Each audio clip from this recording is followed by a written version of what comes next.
Hello traders, how are you? कैसे हैं आप लोग? दोस्तों, आइए यूरो यूएसडी का एनालिसिस सबसे पहले चालू करते हैं और आपको बधाई देते हैं कि हमारा जो टारगेट है 900 के आसपास का। वैसे 950 का टारगेट था, लेकिन 915 का कल इसने हाई लगाया और अभी 900 चल रहा है। जिन लोगों ने प्रॉफिट बुक नहीं किया, मैं उनको रिकमेंड करूंगा कि अभी के अभी आप प्रॉफिट बुक कर लो, क्योंकि आज ईसीबी मॉनेटरी पॉलिसी और इस एनालिसिस के बाद, इसी एनालिसिस के अंदर मैं आपको बताऊंगा कि how to trade on the ECB monetary policy. ECB monetary policy पे कैसे ट्रेड करें, उस इवेंट को कैसे ट्रेड करें। बैक टेस्टेड डेटा है, मज़ा आएगा आपको, देखिएगा। 10 में से 12 महीने से 10 महीने स्ट्रेटेजी चलती है। 2 महीने होते हैं कि भाई 25-30 पिप के 40 पिप के ऊपर नीचे लॉस में कटती है, नहीं तो ये आपको प्रॉफिट देके जाएगी। आपको स्ट्रेटेजी बताऊंगा अभी इस एनालिसिस के बाद। तो यूरो यूएसडी अभी तक सर आपका स्ट्रॉन्ग अप ट्रेंड में है।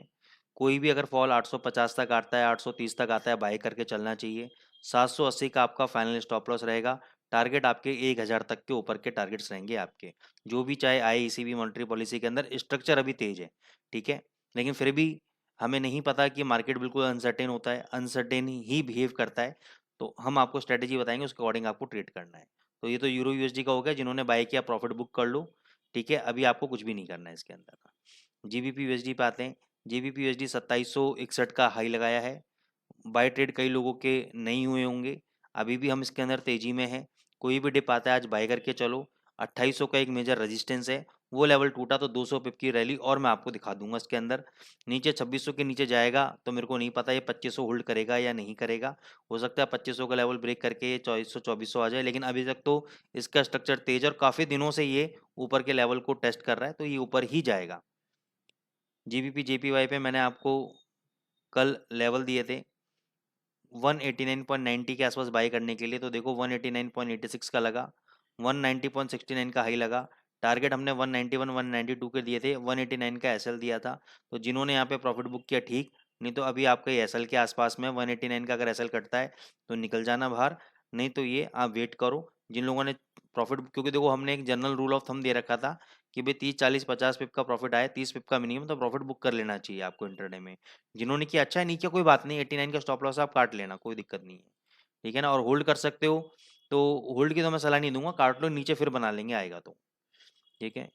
एयूडी यूएसडी वापस ऊपर जा रहा है, इसमें भी अभी कोई वो नहीं है, स्ट्रॉन्ग ट्रेंड बना हुआ है, लेकिन ये कई बार से बेवकूफ़ बना रहा है। ऊपर नीचे जाके नीचे, कभी नीचे गिर देता है फिर ऊपर, तो अभी इसका ट्रेंड क्लियर एज सच नहीं है। स्ट्रक्चर अभी तेजी में है फिलहाल इसका। यूएसडी कैड की मैंने आपको बताया था, कल कैड मॉनेटरी पॉलिसी है। और मैंने आपको कल एक चीज़ बोली थी कि भाई मेरे को ऐसा लगता है कि कैड आपका नीचे जाना, ऊपर जाना चाहिए, क्योंकि उसमें नो चेंज आएगा कैड की मॉनेटरी पॉलिसी के अंदर। और वो इस वक्त जो इन्वायरमेंट चल रहा है, इस वक्त जो मार्केट के अंदर न्यूज़ चल रही है, उसके अकॉर्डिंगली वो पॉजिटिव है। और कैड ऊपर जाएगा तो यूएसडी आपका नीचे आएगा, और ये नीचे आ गया आपका, ठीक है।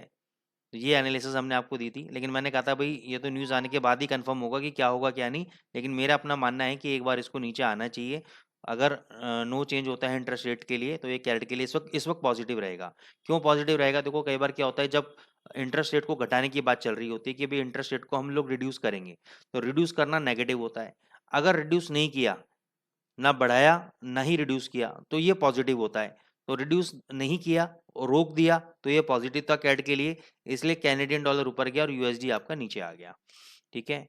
तो अभी इसको अगर आपको बाय करना है स्कैल्पिंग पर्पज से, तो 3470 अगर आता है यहाँ पे बाय करना, 3440 का अपना एसएल लगाना, और 20-25 पे मिलते हैं तो लेके निकल जाना अगर देता है तो, ठीक है। गोल्ड के अंदर आते हैं। गोल्ड के अंदर हमने आपको क्लियर बोला था कि भाई जब तक ये इन कैंडल का लो 2120 का लेवल जब तक ब्रेक नहीं करेगा, ऊपर ये 2160 70 80 तक जा सकता है। 2161 में लगा दिया है, 70-80 तक का हमारा टारगेट है। 65-70 का एक आपका जोन है, रेजिस्टेंस है। लेकिन मेन जो आज का रेजिस्टेंस है वो 2185 पे, कहाँ पर है? 2185। और 2185 के बाद जो ऑल टाइम सबसे ज़्यादा जो सेलर खड़े हुए हैं 2200 के लेवल पे खड़े हुए हैं, तो 2185 तक इस लेवल पे आता है तो जरूर शॉर्ट पोजीशन बनाना। 2200 का एसएल रखना। 2200 के ऊपर अगर 1 घंटा ट्रेड करता है तो एग्जिट, नहीं तो ये मैक्सिमम इसी रेंज से नीचे टर्न अराउंड होने की पूरी पूरी संभावना है।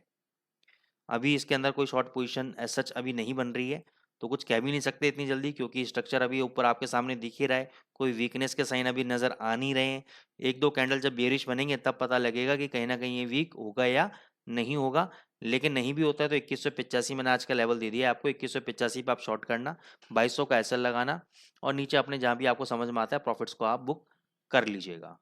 अब बात आती है ईसीबी मॉनेटरी पॉलिसी की, कि ईसीबी मॉनेटरी पॉलिसी पे कैसे डेट किया जाए। अच्छा, इससे पहले सतवीर भाई ने कमेंट किया था कि सर नेस्डेक पे जरूर बताना, तो मैं नेस्डेक पे आपको बता देता हूँ, US30 पे भी आपको बता देता हूँ, ठीक है ना।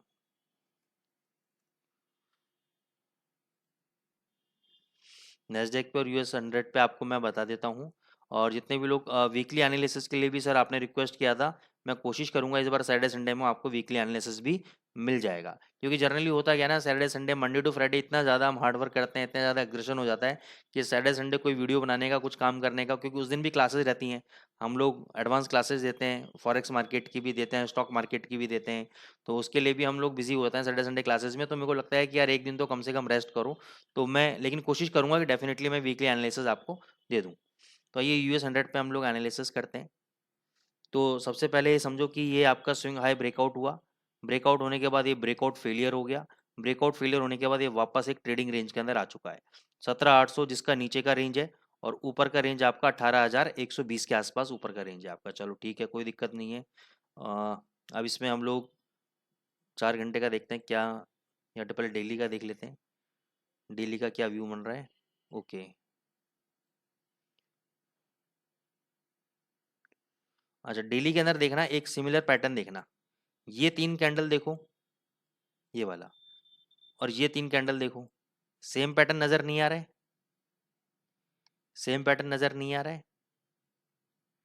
पहला ग्रीन, दूसरा रेड, और उसके बाद एक अच्छा वाला रेड, पहला ग्रीन, दूसरा रेड, और उसके बाद एक अच्छा वाला रेड। सिमिलर पैटर्न है, सिमिलर पैटर्न है। उसके बाद क्या हुआ, 2-3 दिन बाजार साइडवेज रहा, नीचे मारा, फिर ऊपर चला गया। तो ये पैटर्न जरूर आप ऑब्जर्व किया करो। अब 4 घंटे के चार्ट पे आते हैं।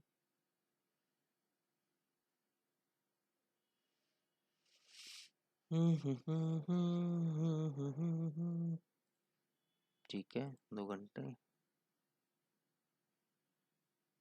एक बार वीकली चार्ट और देख लेते हैं क्या स्टेटस है इसका। ओके, ऑल टाइम हाई पे है।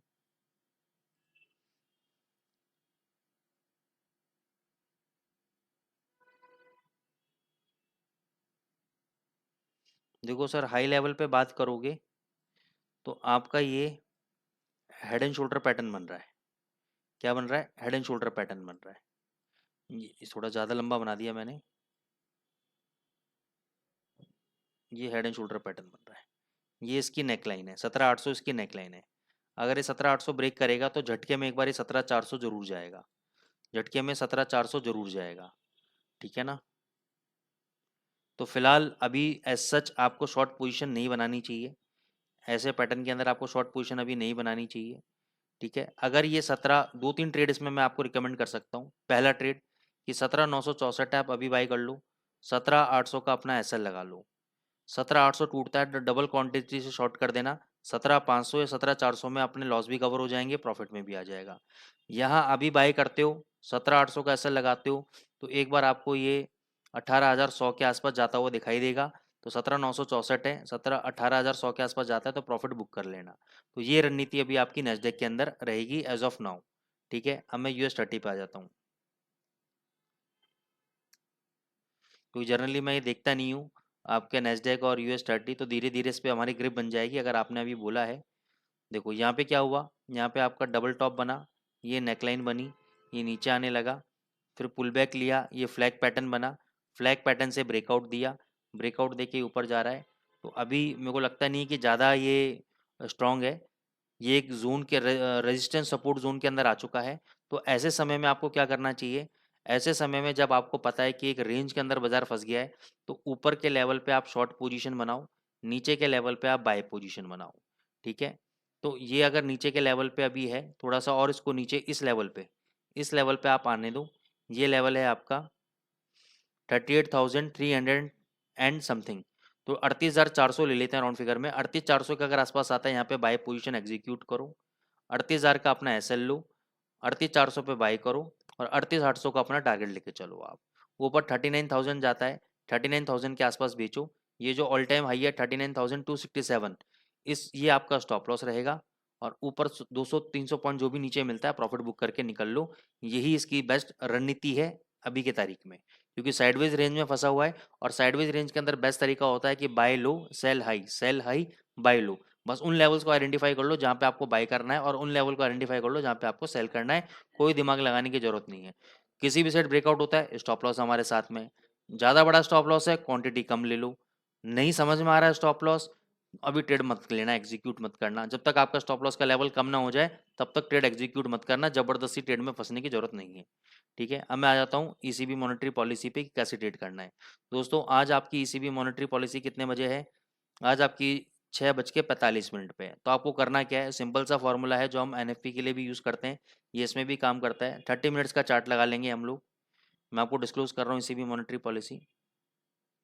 अब करना क्या है, 5:30 बजे यहाँ टाइमिंग आता है। जैसे यहाँ पे देखो 12 बजे का कैंडल बना हुआ है, तो यहाँ पे आपका आ जाएगा 5:30 बजे। तो जैसे ही यहाँ पे 5:30 बजे का कोई भी कैंडल बन जाएगा, उस कैंडल के लो के नीचे और जो पूरे दिन हाई लगाया है उसके ऊपर यहाँ पे बाइंग की बिड लगेगी, यहाँ पे सेलिंग की बिड लगेगी।